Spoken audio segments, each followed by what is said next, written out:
Hello বন্ধুরা, তোমরা সবাই কেমন আছো? আশা করছি সবাই ভালো আছো। দেখো, আগের ভিডিওগুলো নিতে পারিনি, একবারে রান্নাঘরে চলে এসেছি।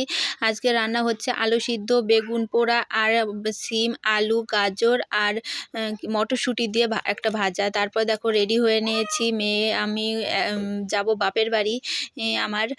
তো ব্যাগ গুছিয়ে নিচ্ছি, রেডিও হয়ে নিয়েছি, একটু পারফিউম লাগিয়ে নিচ্ছি, মেয়েকে একটু লাগিয়ে দিচ্ছি। তারপর দেখো তোমাদের দাদা ভাই আমাদের বাস স্ট্যান্ড পর্যন্ত আগিয়ে দিয়ে আসছে। উনি যাবে না, তো বাসে উঠে গেছি। দেখো মেয়ে একটু দুষ্টুমি করছে। এই যে বাস থেকে নেমে টোটোই করে চলে এসেছি। এই যে বাপের বাড়ি চলেও এসেছি, মেয়েকে খাইয়ে এখন যাচ্ছি আবার আমার দিদির বাড়ি, মেজদির বাড়ি। ও মেজদির মেয়ের আজকে জন্মদিন, সেইখানে দেখো চলেও এসেছি। সব সাজানো গোজানো হচ্ছে, রান্না বাড়ার প্রস্তুতি হচ্ছে। দেখো সাইডে একটা হরিচাঁদ ঠাকুরের মন্দির, এত সুন্দর। তারপরে যে কেক কাটিং হচ্ছে, ওর ঠাকুমা আশীর্বাদ করছে, ওর মা আশীর্বাদ করছে, সবাই আশীর্বাদ করার পর এই যে কেক কাটছে। ও ফু দেবে না, আমার মেয়ে তারপর ফু দিয়ে দিচ্ছে।